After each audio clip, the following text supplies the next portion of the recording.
الحمد لله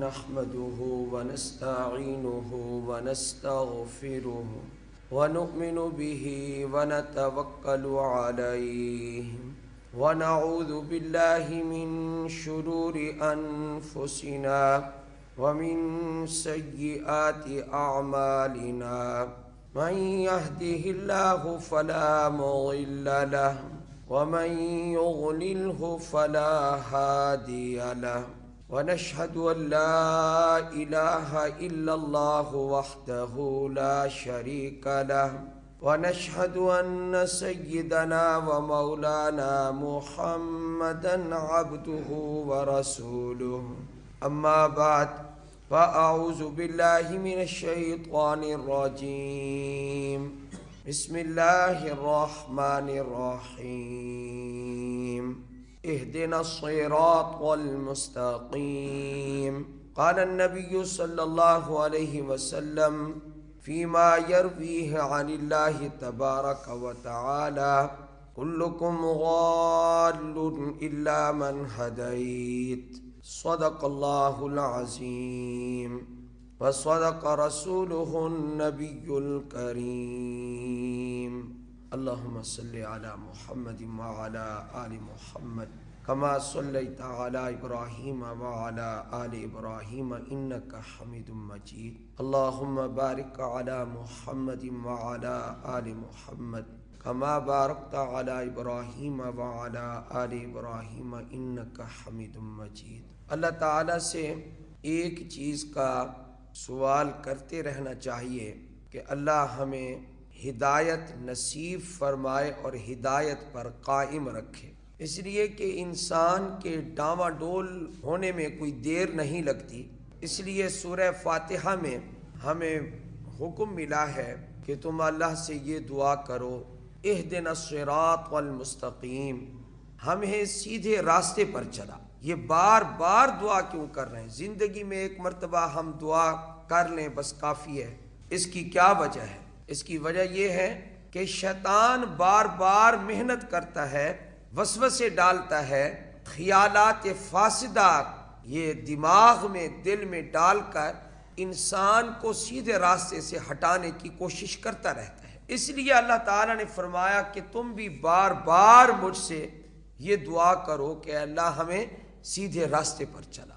کوئی ہو، بڑے سے بڑا ہو، چھوٹا ہو بڑا ہو، درمیانہ ہو، کوئی انسان ہو، موت جب تک کلمے پر نہیں آتی، خاتمہ ایمان پر نہیں ہوتا، اس وقت تک ڈر لگا رہتا ہے کہ بندہ کہیں ڈاواں ڈول نہ ہو جائے۔ کوئی آدمی یہ نہ کہے کہ میں بڑا نیک ہوں، بڑا ایمان والا ہوں، بڑا متقی ہوں، بڑا پرہیزگار ہوں، بڑا حاجی ہوں، بڑا قاری ہوں، بڑا عالم ہوں، نہ، کسی کے پھسلنے کی کوئی دیر نہیں لگتی، راستے سے ہٹ جائے گا اور دیر بھی نہیں لگے گی۔ اس لیے بار بار اللہ سے یہ دعا کرتے رہنا چاہیے، اے اللہ مجھے ہدایت نصیب بھی فرما، مجھے ہدایت پر قائم بھی فرما، اہدنا الصراط المستقیم۔ جس طرح گندم مہنگی ہو جائے تو گندم مانگنا، اے اللہ ہمیں گندم عطا فرما، یعنی کپڑوں کی ضرورت ہے، اللہ کپڑے عطا فرما، فلاں چیز کی ضرورت ہے، فلاں چیز عطا فرما، اے اللہ میرے بیٹے کا رشتہ نہیں ہو رہا، رشتہ نصیب فرما، کوئی اچھا سا رشتہ سامنے آ جائے۔ یہ چیزیں جس طرح مانگنے کی ہیں، ان سب سے بڑھ کر مانگنے کی چیز کون سی ہے؟ ہدایت، کہ اللہ ہمیں ہدایت پر کیا رکھے؟ قائم رکھے۔ ایسے ایسے لوگ ہیں کہ عمر ان کی کچھ گزری اور آخر میں کیا ہو گیا؟ الیاذ باللہ۔ یہ موت سے بڑا صدمہ ہوتا ہے کہ ایمان انسان کے دل سے نکل جائے، یہ موت سے بڑا صدمہ ہے، بہت بڑا صدمہ ہے۔ اس لیے اللہ سے کیا مانگنی چاہیے؟ ہدایت، اہدنا الصراط المستقیم، اے اللہ ہمیں سیدھے راستے پہ چلائے رکھ، ہمیں ڈاواں ڈول ہونے سے محفوظ فرما۔ پیارے نبی صلی اللہ علیہ وسلم وتر کی نماز میں بھی اور اسی طرح قنوت نازلہ میں بھی آپ صلی اللہ علیہ وسلم کیا دعا پڑھتے تھے؟ رونا آتا ہے کہ کیا پڑھتے تھے آپ؟ اللہم اہدنی فی من ہدیت وعافنی فی من عافیت، اے اللہ مجھے ہدایت نصیب فرما، ان لوگوں میں شامل کر کے جن کو تو نے ہدایت عطا فرما۔ یہ ہدایت کون مانگ رہے ہیں؟ ہمارے نبی علیہ السلام۔ اتنی بڑی ہستی ہے اس سے معلوم ہوا کہ ہمارے پاس قیمتی چیز، سب سے قیمتی چیز ایمان ہے۔ اور ایک اور بات ہے، آپ لوگوں کے پاس ٹائم نہیں ہے، آپ کاروبار میں مصروف ہیں، ادھر ادھر مصروف ہیں۔ ہم اپنی آنکھوں سے اس وقت الحاد دیکھ رہے ہیں، بیٹھے ہوئے ہیں لوگوں کا عقیدہ خراب کر رہے ہیں۔ ایک مسلک کا، بدعتی مسلک کا، وہ پوری کوشش کر رہا ہے۔ کس بات کی کوشش کر رہا ہے؟ کہ میں اس من گھڑت واقعہ کو قرآن سے ثابت کر دوں۔ میں نے جب اس کا یہ تھوڑا سا بیان سنا تو مجھے ہنسی آ گئی۔ میں نے کہا زور لگا رہا ہے تاکہ مرید پکے رہیں، چاہے ہدایت نصیب ہو یا نہ ہو۔ ایک ہمارا مزاج ہے، کیا کوئی مانے یا نہ مانے، ہم نے اللہ اور اللہ کے رسول کی بات ہر صورت میں کرنی ہی کرنی، کوئی مانے یا نہ مانے، کوئی ہم سے محبت کرے یا نہ کرے۔ ہمیں لوگوں کی محبت کی تو ضرورت ہی نہیں ہے۔ اگر اللہ اور اللہ کے رسول کی محبت نصیب ہو گئی تو ہمارے لیے دنیا آخرت سنور گئی۔ کوئی ہمارے ہاتھ چومے، کوئی ہم سے کرے محبت تو اللہ کے لیے کرے، ٹھیک ہے، ورنہ ہمیں مرید اکٹھے کرنے کی کوئی ضرورت نہیں ہے۔ میں آپ کو ایک بات بتا رہا ہوں، ذرا توجہ کریں۔ قرآن کریم کی آیات کا غلط مطلب لے کر بیچاری عوام کو پھنسا رہا ہے۔ ایسے ایسے لوگ پیدا ہو گئے ہیں۔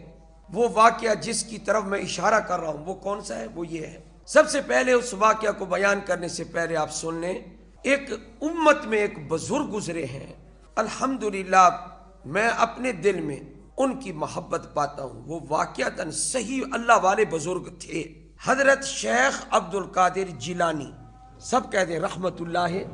کون ہے امت کا ایسا فرد جو ان کو بزرگ نہیں مانتا؟ بزرگ مانتے ہیں نا ہم، حضرت شیخ عبد القادر جیلانی۔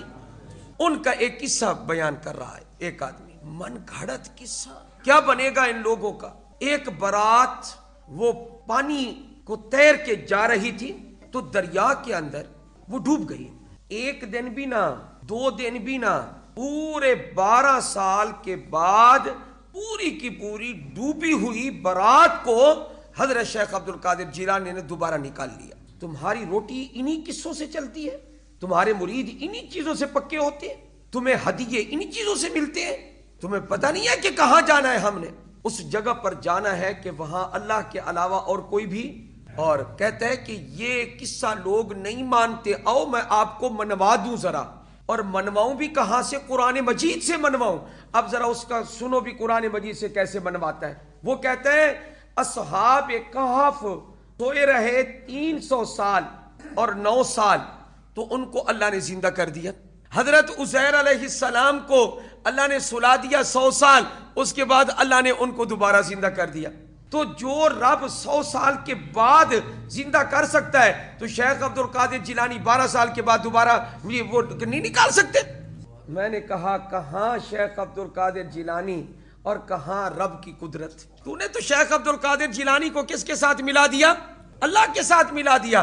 تجھے اتنی بھی پرواہ نہ رہی کہ قرآن مجید کو تو آیات کو تو لے کے جا رہا ہے ادھر جن آیات میں خدا کی قدرت کا ذکر ہے، اور تو کہتے ہے کہ حضرت شیخ عبد القادر جیلانی نے زندہ کیا۔ اور حضرت ابراہیم علیہ السلام کیا فرماتے؟ نمرود کے سامنے جب گئے، مناظرہ ہوا تو کیا کہنے لگے؟ ربی الذی یحیی و یمیت، میرا رب وہ ہے جو زندہ بھی وہی کرتا ہے اور مارتا بھی۔ تو نے تو قصے اور چھیڑ دیے ہیں، تجھے قرآن کیسے سمجھ آئے گا؟ تو شرک سے بھرا ہوا ہے، تو بدعت سے بھرا ہوا ہے۔ شرک اور بدعت کی نجاست کی وجہ سے قرآن سمجھ نہیں آتا۔ یہ بڑی نجاست ہے، یہ غلاظت ہے، یہ اندر کا کھوٹ ہے یہ۔ اور قرآن کے لیے تو چاہیے صاف برتن، قرآن کے لیے چاہیے اعلیٰ برتن، پاک برتن چاہیے۔ اس لیے میں کہہ رہا ہوں آپ حضرات کو کہ ہمیں اللہ سے بار بار کیا مانگنی چاہیے؟ ہدایت۔ اے اللہ ہمیں سیدھے راستے پہ چلا، ہمیں ڈاما ڈول ہونے سے بچا میرے پروردگار۔ حدیث قدسی بھی ساتھ ملا لو، تمہیں پتہ چلے گا، مجھے بھی پتہ چلے گا۔ ابن ماجہ، ترمذی، بہت سارے محدثین نے، صاحب مشکات نے ان حوالوں سے ذکر کی ہے۔ اللہ تعالیٰ فرماتے ہیں الا کلکم ضال الا من ہدیت، خبردار اے انسانوں تم سب کے سب گمراہ ہو، الا من ہدیت، مگر وہی ہدایت یافتہ ہے جس کو میں ہدایت دوں۔ جس کو کون ہدایت دے؟ اللہ ہدایت دے۔ الا من ہدیت، اس لیے ہدایت مانگنی ہے اللہ سے، سیدھا راستہ مانگنا ہے۔ اور آگے بھی حدیث کا ٹکڑا ہے، فرمایا تم سب کے سب گمراہ ہو مگر جس کو میں ہدایت دے دوں وہ ہدایت یافتہ ہے۔ آگے فرمایا فاسألونی، تم مجھ سے ہدایت مانگو، الہدا اہدکم، میں تمہیں ہدایت دوں گا، تم مانگو تو صحیح میں تمہیں ہدایت دوں گا۔ کلکم فقراء الا من اغنیت فاسألونی ارزقکم، تم سب کے سب فقیر ہو، تم میں سے کسی کے پاس کچھ نہیں ہے۔ اللہ فرماتے سارے فقیر ہو تم۔ ذرا بتائیں ہم اللہ کے سامنے فقیر ہیں یا نہیں؟ ہم اللہ کے منگتے ہیں یا نہیں؟ اللہ کے منگتے نہیں بنو گے تو پھر تمہیں کسی اور کا منگتا بننا پڑے گا، ساری عمر تم پیٹتے رہو گے، تمہارے کام نہیں بنیں گے تمہارے۔ رب تعالیٰ فرماتے کلکم فقراء، تم سب کے سب فقیر ہو، الا من اغنیت، مگر جس کو میں غنی کر دوں، مالدار بنا دوں، میں دے دوں تو دے دوں، ہاں جی میں نہ دوں تو کسی کے بس میں نہیں ہے کہ کسی کو مالدار بنا دوں۔ فاسألونی ارزقکم، تم مجھ سے مانگو میں تمہیں رزق عطا کروں گا۔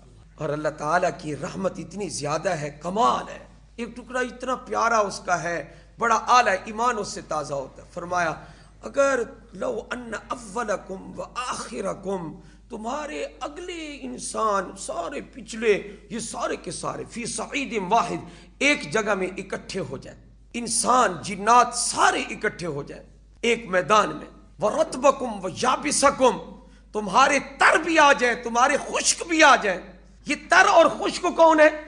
تو علماء نے یہ لکھا ہے کیا نوجوان بھی آ جائیں بوڑھے بھی آ جائیں، بعض محدثین نے فرمایا علماء بھی آ جائیں جاہل بھی آ جائیں، اور دوسرا فرما بردار بھی آ جائیں نافرمان بھی آ جائیں، سارے کے سارے ایک میدان میں اکٹھے ہو جاؤ، ساری خلقت ایک میدان میں جمع ہو جائے، اور ہر ایک مجھ سے کتنا مانگے جتنی اس کی تمنا ہے، 1 کروڑ 2 کروڑ 4 کروڑ 5 کروڑ، نہ جتنی اس کی، ہر ایک اپنی تمنا کے مطابق مانگے اور میں ہر ایک کو اس کی تمنا کے مطابق دے دوں۔ تو فرمایا میرے خزانے میں کمی نہیں آئے گی، ہاں اتنا سمجھ لو کہ کمی آئے گی، وہ بھی کوئی کمی کش نہیں ہے، صرف سمجھانے کے لیے اللہ نے فرمایا کیا کہ کوئی بندہ جی سمندر کے کنارے جا رہا ہو، اپنی سوئی کو وہ اندر ڈالے، اس کے ناکے میں جتنا پانی لگے گا میرے خزانے میں اتنی کمی بھی نہیں آئے گی۔ ایسے رب کو چھوڑ کر در در دھکے کھانے کی ضرورت ہی کیا ہے؟ وآخر دعوانا ان الحمد للہ رب